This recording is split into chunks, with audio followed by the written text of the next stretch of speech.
Hey there, COM416. It's Renee Hobbs. It's the week 3, the history of propaganda.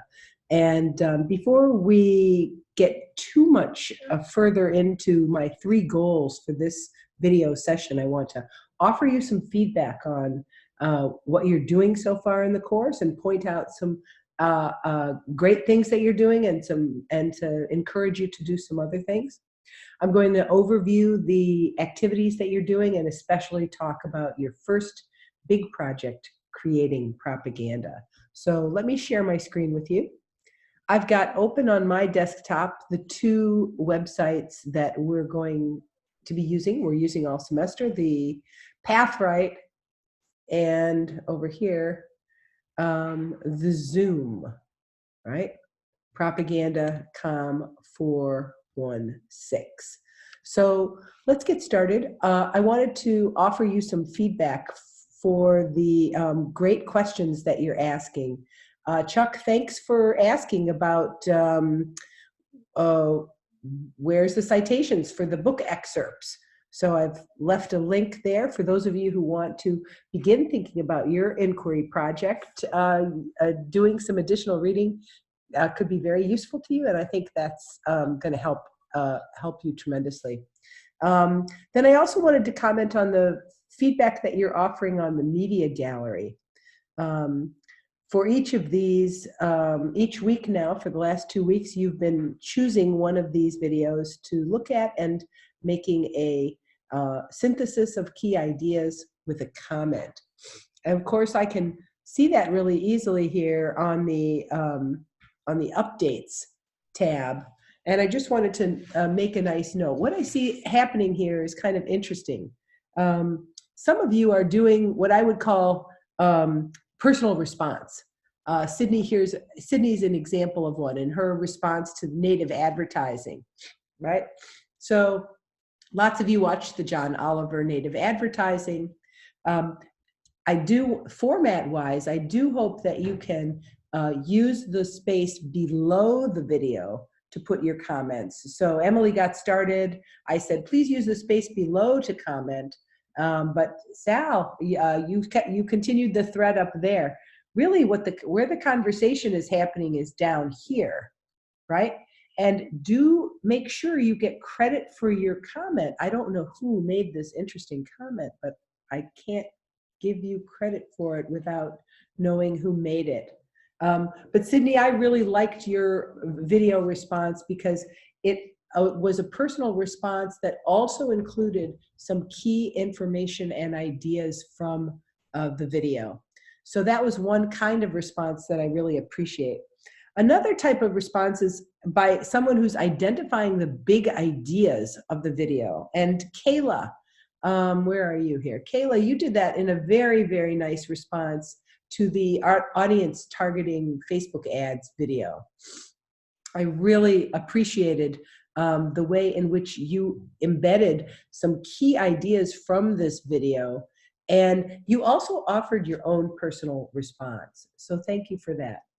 Skylar, I think one of the things I really appreciated about your feedback was that you asked questions in response to the experience. So let me see if I can show that to you right now. Yeah, in the really interesting video called When Algorithms Discriminate, you offered a summary of some key ideas, but then you also absolutely wondered about, is it possible for us to be able to critically analyze the bias of algorithms? I just think that you say it's a large task, given how much algorithms control our search, the advertising we see, and our social media feeds. So I thought that was a great post for the way it integrated sharing some key ideas about the video and also asking some good questions. Jenna, I loved your response about advertising influence and persuasion. Let me just see if I can find it. Here it is, in advertising influence and persuasion. This was a superb summary, but at first it was a little hard for me to find. because you didn't place your comment in the white space. You used another technique, and I think this is not a good thing because I almost missed it. So next time, I don't know if you can cut and paste this into the main body, but this was an outstanding summary, in part because you offered the some key ideas of the video, right? And you identified something you're thinking a lot more about, which is the way in which persuasion works around social conformity. So I hope you can find a way to get that into the body of the text. You can kind of see what's going to happen though, right? Over the course of the semester, we're going to have some interesting conversations about these videos. And so I'm really happy to see that beginning to emerge on COM416. Okay, so let me go back to the Pathright, really the week 3 activities that I'd like you to complete by September 27th include some great reading about propaganda through the ages. In order for us to understand propaganda, we have to look at it in historical context. And here you're reading a real classic work by Garth Jowett and Victoria O'Donnell called Propaganda and Persuasion. This book is a classic. And we're reading chapter 2 and answering some questions.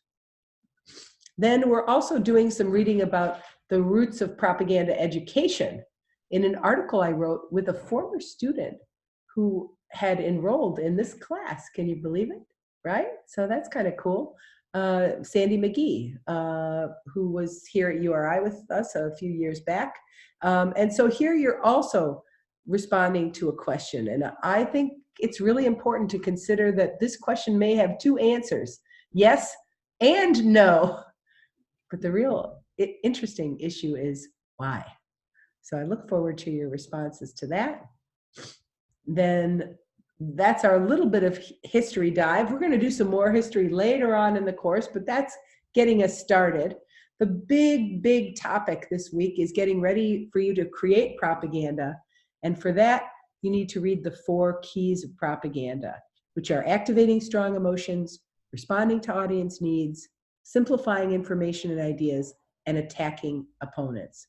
And for each of these 4 things, I'd like you to go to the, oops, I'm going to preview this. I'd like you to go to the link shown and take a look at the Mind Over Media platform. I developed this platform in 2016 as a way to provide anyone from anywhere in the world an opportunity to upload examples of contemporary propaganda. So on this website, you're going to see propaganda from over 40 countries, over 2,500 examples. In this case, I've just sorted the propaganda by the 4 techniques, right? You can also sort by country, or you can search by a topic and look at food, right? Or at nutrition or terrorism or climate change or whatever you're interested in. But here I've looked at propaganda that simplifies ideas about food. And oh, doesn't it make sense that a lot of McDonald's, a lot of McDonald's ads come to place. So I'd like you to look at the example. Here's an example that says McDonald's is trying to compete with Starbucks. Whoever uploaded it offered some reason. I'm asked to rate this example from beneficial to harmful, and I personally think this is quite beneficial, but oh my goodness, not everyone agrees with me, so I want to read below to see why. And so you'll see a few comments there, right, about, aha. So yes, so people are actually having a little conversation about this. So I invite you to take a look at the Browse tab and to explore at least 10 examples of propaganda using those filtering strategies that I've just illustrated. Okay. After you think about those 4 propaganda techniques, we're going to change the date the timing of the video chat, because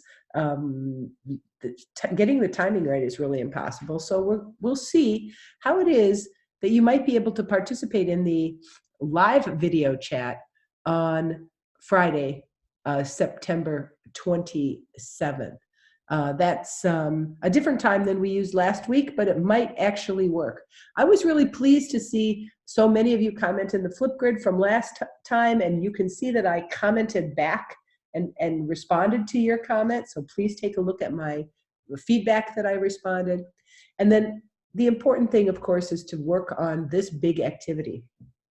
It's worth 20% of your class grade. So this is really an important thing to focus on in the next few days. You're going to be clicking on the, you're going to be, preview. Yeah, got to make sure I look at it the way you see it. You're going to be going to back to the Notion page and taking a look at Learning Activity 1, where you're going to create some propaganda. Planning a process, selecting a topic from the dosomething.org website, and creating one example of propaganda that needs to take one of these forms. Maybe it'll be a podcast or an infographic or a screencast video like I'm making right now, or a song, blog post, poster, animation, press release or opinion column, a series of tweets posted to Twitter, or a video, or a series of memes created by you. And I've made a link to my Create to Learn website, which offers a lot of ideas about the creative process of making media.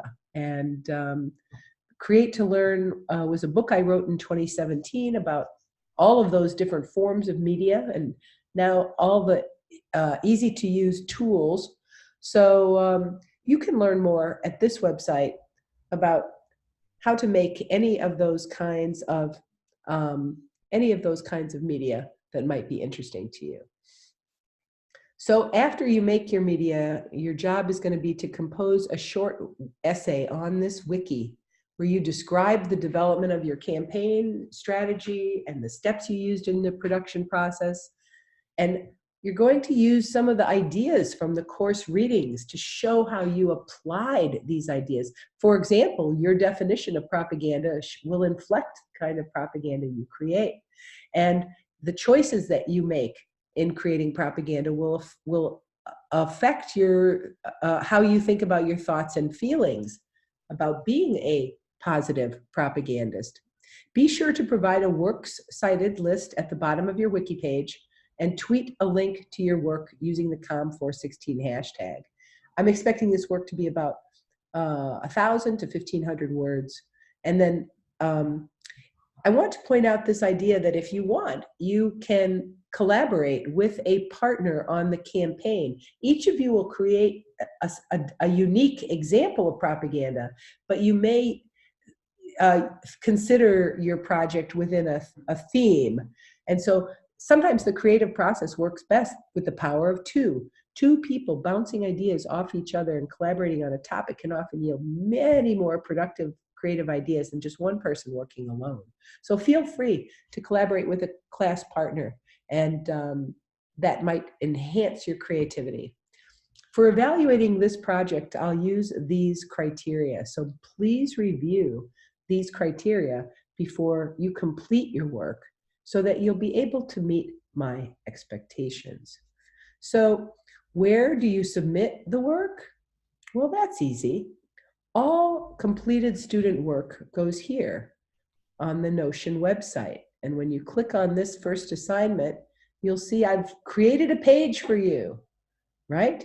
And so, Jenna, we just talked about you. We open up your page, and here's your empty page, and you can start typing away and uploading images and doing almost anything you want to do. The flexibility of the platform allows you to add a lot of nice features to make a very attractive and beautiful page with your content, your video, your audio, your whatever you want. It's a very, very flexible and easy to use template. So I think it would be useful if you put your topic in the topic category. And of course, if you prefer or want to include additional files here in this column, you may do that. Remember that if you have any questions about week 3, I'm easily, best, and most quickly available on the